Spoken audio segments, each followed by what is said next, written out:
La furia del monzón, por Tia Gonzón. Capítulo 34. Cuando volvieron a la fiesta, Talasin estaba de mejor humor que nunca. Ofrecía sonrisas con total libertad y ante todo el mundo, e incluso se mostró algo cariñosa con él, inclinándose contra su costado mientras charlaban con los demás invitados o agarrándolo de la manga cuando hablaba directamente con él. Así que él se atrevió a devolverle aquellos gestos y le puso la mano sobre la región lumbar mientras pasaban de un grupo a otro. Tendré que volver a hacerle eso, pensó Alaric mientras una sonrisa amenazaba con aparecer en sus labios. No solo su sabor había sido increíble y adictivo, sabía a los mismísimos rayos del sol, sino que no recordaba haber hecho a alguien así de feliz jamás. Era embriagador. Cuando la reina Urduja se retiró a una de las habitaciones de invitados del piso superior a altas horas de la madrugada, por fin el baile de máscaras comenzó a llegar a su fin. Alaric y Talasin se colocaron junto a las puertas del salón de baile para que los nobles de aspecto cansado se despidieran de ellos. Un buen número de invitados aún bailaban, bebían y comían lo que quedaba. Talasin llevaba un rato mirando las mesas de comida con deseo. «Voy a ir a comer algo», le dijo, y Alaric no se sorprendió en absoluto. Lo que sí le sorprendió fue que le dirigió una mirada con sus grandes ojos marrones y añadió: «¿Quieres algo?» «Creo que he comido más que suficiente», dijo lentamente. Talasin se sonrojó. De nuevo tuvo que reprimir una sonrisa mientras ella se alejaba a toda prisa. Mientras se dirigía a la mesa de tentempiés, Talasin se encontró con Ralia Musal de nuevo. Caillitad, vestido de puercoespín, seguía de cerca a la daya con máscara de colibrí. El rayán no llevaba máscara puesta debido a su pobre sentido de la vista, pero llevaba unas gafas doradas con púas unidas a la estructura para la ocasión. «Ah, la chisca», le dijo Ralia, entusiasmada. «El rayán Jitab y yo justo estábamos comentando lo valientes que han sido su majestad y usted en la noche del devoramundos. Nos salvaron a todos y jamás podremos agradecérselo lo suficiente». «Desde luego», dijo Jitab. «Mis colegas y yo llevamos mucho tiempo en desacuerdo con el trono en ciertos temas, pero esta catástrofe que ha estado a punto de acontecer ha hecho que veamos lo que es realmente importante. De ahora en adelante todos los recursos de mi casa estarán a su disposición». «Al igual que los míos», dijo Ralia, que no quería que Jitab la superara en nada. «Tepi rezo que está de su parte, Su Alteza». Los pendientes de plumas temblaron ante el vigor de su entusiasmo. Talasin les dio las gracias algo cohibida, pero también orgullosa de sí misma. Comenzaba a tener aliados en lugares insospechables. Jitab le había mostrado su apoyo de forma privada hace ya meses, en aquel pasillo lleno de retratos de la bóveda celestial. Aquella declaración pública tan solo demostraba que lo decía de verdad. Le costó bastante escaparse de forma educada de los dos nobles, pero por fin lo consiguió con el estómago rugiendo. En cuanto fue capaz de alcanzar la comida que había servida sobre las mesas iluminadas por la luz de la luna junto a los grandes ventanales del salón de baile, otro grupo más se acercó a ella. Jie, Niama y dos de las nobles que la habían visitado en llantas cuando Alaric se asentó allí, se reunieron alrededor de ella emocionadas. «La chisca, su majestad y usted han estado particularmente cariñosos esta noche», exclamó Byron Matono. «Creo que no lo he visto retirar la mano de su espalda durante horas». «Pegados como lapas», dijo Orial con un suspiro de ensueño que hizo ondear las alas rosadas de mantis religiosa que la adornaban de pies a cabeza. Bajo la máscara a juego tenía unas flores brillantes en las mejillas, pintadas con un deslumbrante pigmento rojo, como una pluma a las gafas del rayán Jitab. Las otras se rieron, pero Talasin estaba demasiado ocupada tratando de no sonrojarse. «Espero de verdad que hayan tenido tiempo de disfrutar de la fiesta, además de observarme boquiabiertas», le soltó con la boca llena de pastel relleno de cerdo. «Observar es parte del entretenimiento», dijo Bairung. «Díganos, ¿comenzó este romance cuando se quedaron atrapados en Chal?» Talasin estuvo a punto de escupir el pastel. Me entristecería mucho si se enterara de que mi nave de rescate interrumpió tal cosa». Byron jamás podría saber lo mucho que su broma se aproximaba a la realidad. Antes de que Talasin pudiera dar con una respuesta, Jie de repente le dio un codazo a Niama. La forma en que su majestad fue a toda prisa cuando vio a Lord Suracuel bailando con su Alteza. Se quedó sumamente aliviada, Daya Langsun. El alivio de ver que Suracuel consiguió bailar sin pisarle los pies a su Alteza ni una sola vez, dijo Niama. Orial se rió por la nariz. Sí, recuerdo todas las clases de baile que dimos de niños. Era el que peor se le daba.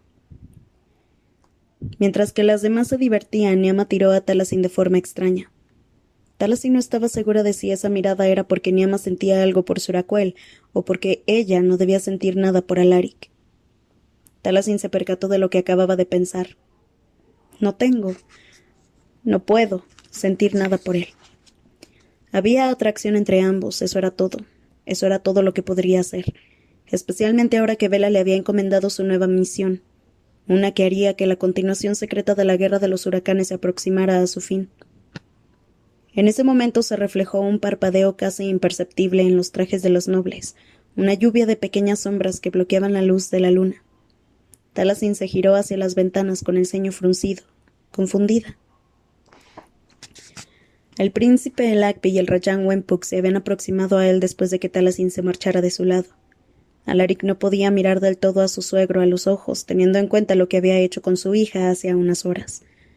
Pero el príncipe del dominio parecía decidido a hacer que Wempuk le tomara algo de cariño a Alaric. La ingente cantidad de vino que llevaban tomando los dos hombres sirvió para suavizar las cosas, y la conversación no fue tan incómoda como podría haber sido. Mientras Elagby y Wempuk entretenían a Alaric con historias sobre su juventud, se percató de que dos figuras enmascaradas entraban en el salón de baile. Dos figuras que no deberían estar allí en absoluto. Se excusó ante Elagby y Wempuk y se acercó a los recién llegados, que giraron enseguida y se dirigieron a un rincón retirado de la sala. —¿Qué hacen aquí? —exigió saber Alaric, que no se molestó en saludarlos. —¿Qué hace? —respondió Sebraim. —Con eso puesto. Señaló la vestimenta brillante verde y dorada de Alaric, totalmente perplejo. —Céntrate —le espetó Ilais a Sebraim. Después se giró hacia Alaric. —Le traemos noticias urgentes, Su Majestad. El regente Gaeris nos ha encargado la tarea de llevarlo al continente tan pronto como sea posible. Insistió en que nos encargáramos personalmente de que zarpe en dirección a casa.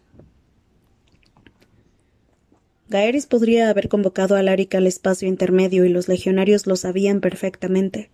El hecho de que no lo hubiese convocado de aquella forma y que hubiese admitido, aunque solo fuese de aquella manera, que era posible que su hijo necesitara algo más de aliciente que la orden de su padre para volver, era prueba más que suficiente de lo serio que era lo que estuviese ocurriendo. Alaric sintió que se le aceleraba el pulso. ¿Qué ha ocurrido? Se produjo una fuga en la prisión durante la obscuridad de las lunas ausentes, dijo Ilais. Los rebeldes ardovianos se colaron en la ciudadela, cortaron las gargantas de los guardias y liberaron a sus camaradas. A todos ellos. Más tarde Alaric entendería que no había un momento mejor para los rebeldes que atacar en la noche en la que solo había pocos guardias en la ciudadela, y con Gaeris ausente. —¿Y qué hay de los legionarios que se quedaron allí? —preguntó. ¿Por qué no los frenaron? Los ardovianos causaron una distracción que hizo que los legionarios tuvieran que responder, dijo Sebraim. En la otra punta de la ciudadela, los rebeldes conocían la disposición de la prisión emperador Alaric. Alguien les contó que sus camaradas se encontraban en el ala este. Los comodoros Darius y Mathiri están trabajando en este momento para descubrir al informante, mientras que Nisen lidera la búsqueda de los prófugos. Pero lo necesitan allí, emperador, y tenemos que marcharnos ya.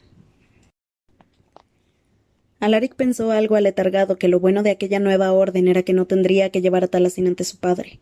Podía usar la urgencia de la situación como excusa para no haber tenido tiempo de convencerla de ir con él.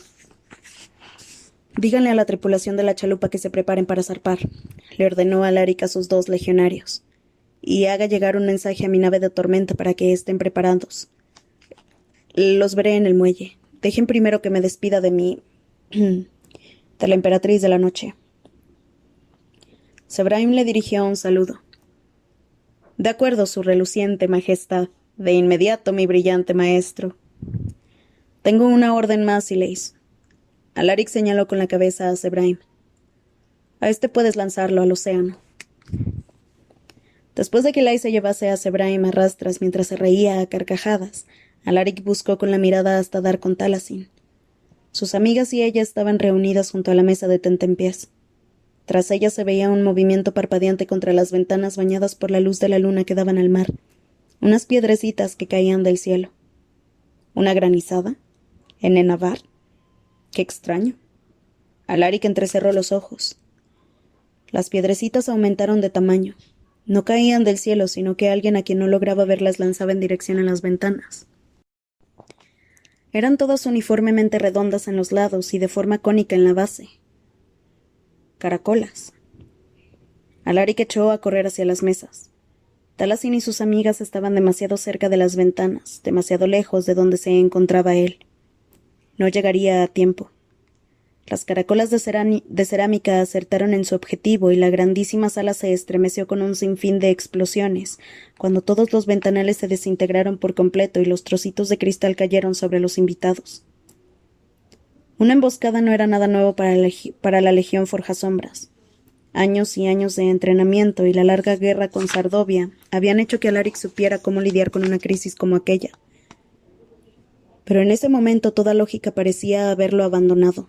Lo consumía un solo pensamiento, un solo nombre. Nombre que gritó una y otra vez mientras trataba de abrirse paso entre los nobles que huían asustados y chillando.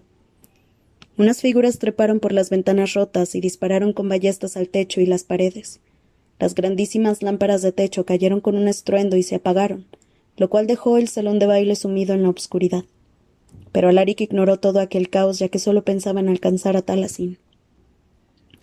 Era como nadar a contracorriente. Los nenavarenos empujaban, se tropezaban y se atropellaban, y los gritos que emitían ahogaban la voz de Alaric, que de forma instintiva repetía una y otra vez el nombre de Taliesin. Se quitó la incómoda máscara de oro y la tiró al suelo, en el cual había gente caída que había tropezado o a los que habían tirado con la estampida. Taliesin había desaparecido. Recorrió el salón con la mirada frenético, y algo en el interior de su alma se partió en dos. El pozo umbrío lo abandonó y en su lugar dejó un vacío doloroso. Alaric había experimentado aquello antes y supo enseguida de qué se trataba. Un campo de anulación de Sarimán. Había ordenado a Nenavar que retiraran las jaulas de su presencia hacía ya mucho tiempo, y en ese momento no se veía ninguna a su alrededor. Pero aún así sintió el efecto con fuerza y se tambaleó hasta una columna cercana. Se aferró a ella para no caer y miró a su alrededor para tratar de forma tardía de comprender lo que ocurría. La horda de asaltantes se movía a través del caos con un propósito. Llevaban cascos y armaduras de cuero y varios de ellos estaban armados con mosquetes además de las ballestas. No disparaban de forma indiscriminada hacia la multitud, así que aquello no se trataba de un simple ataque hacia el dominio. En su lugar parecían buscar a alguien. No le llevó mucho tiempo descubrir a quién. Unos virotes de luz amatista se dirigieron a toda velocidad en su dirección. «Quédense aquí», susurró Taliesin, «y no hagan ni un solo ruido». Gie, Niama, Orial y Byron asintieron, aferradas las unas a las otras y con los ojos abiertos de par en par. Taliesin había guiado a las 4 nobles bajo la mesa en cuanto los cristales de las ventanas habían estallado. En ese momento salió de allí a rastras y se lanzó de lleno al caos mientras trataba de localizar a Alaric y el Acpi. La telaluz desapareció de su interior. Sarimán, pensó al sentir una lacerante tensión que la dejó paralizada. Fue solo un momento, pero lo suficiente como para que la estampida de invitados la derribara al suelo. Alguien comenzó a caminar por su torso como si fuese parte del suelo, así que se incorporó y tiró al suelo a la otra persona antes de que pudiera partirle las costillas con el peso. Seas quien seas, lo siento, pensó con una punzada de culpabilidad. Se quitó los zapatos y se puso en pie de nuevo. Y se encontró cara a cara con el cañón de un mosquete nenavareno de color bronce que resplandecía bajo la luz de la luna. Taliesin se quitó de un tirón la máscara y se la lanzó a su atacante. El hombre gritó cuando lo golpeó en la cara la enorme mariposa con joyas incrustadas, y Taliesin agarró el mosquete, lo giró en sus manos y lo disparó contra su pecho. El sonido se repitió en la distancia, una magia violeta que iluminó la penumbra. Soltó el arma del cadáver del hombre y fue en dirección a la luz. Alaric se ocultó tras la columna justo a tiempo. El granito tembló con la fuerza de un buen número de virotes de vacío. Tras aquello echó a correr y desapareció entre la masa de cuerpos que salían espantados hacia la salida. El sentido común le decía que debía dirigirse al mismo lugar, pero no iba a marcharse, no sin Taliesin. Se escucharon más disparos a su espalda. Alaric usó el movimiento de la gente a su favor, dirigiéndose donde había más gente y donde era más caótico. Dos de los pedestales de mármol con flores se habían volcado. Cuando se acercó y saltó para ocultarse tras ellos, vio cómo se reflejaba en ellos el brillo amatista del vacío voraz, y el aire se llenó del dulce aroma de las rosas en descomposición. Alaric gateó hacia adelante sobre los codos hasta llegar al área de descanso a un lado de la pista de baile, donde la mayoría de las mesas y sillas se habían volcado en el caos. Una de las mesas estaba tirada de costado, y un brazo delgado apareció tras ella para tirar de Alaric con una fuerza sorprendente. ¿Estás bien? Susurró Taliesin. Sí. Le pasó las manos por el cuerpo en la oscuridad, ya que apenas podía creerse que estuviese viva y allí, a su lado. ¿Y tú? No puedo usar la etermancia, le dijo. ¿Cómo lo han hecho? Alaric repasó la disposición de llantas de memoria. Hay una terraza que rodea el salón de baile. Si pusieron las jaulas con los sarimanes allí. Perdió el hilo de lo que decía. Cada sarimán podía proyectar el campo de anulación en un radio de unos 2 metros. Los atacantes no podrían cubrir todo el salón de baile en ese caso, a no ser que... Lo están amplificando de alguna manera, dijo Taliesin al mismo tiempo que él lo pensaba. Alaric suspiró. Espero que Sebrae y Lais estén bien. A pesar de las circunstancias en las que se encontraban, le pareció extrañamente encantadora la forma en que Taliesin arrugó la nariz al mencionar a los legionarios. O quizás solo por Ilais. ¿Por qué están aquí? Te lo contaré después. Ambos echaron un vistazo por el borde de la mesa. Un gran grupo de asesinos se movía hacia el lugar donde se ocultaban. Taliesin agarró el mosquete y apuntó hacia ellos. ¿Se te ha ido la cabeza por completo? Siseó Alaric. Si disparas, todos sabrán dónde estamos. Se van a enterar de todas formas. Y muy pronto, argumentó Taliesin. Pasar a la ofensiva es nuestra mejor opción, llegados a este punto. Preferiría que dicha ofensiva no acabe con ellos rodeándonos por completo, respondió de forma seca. Mira, tengo un plan.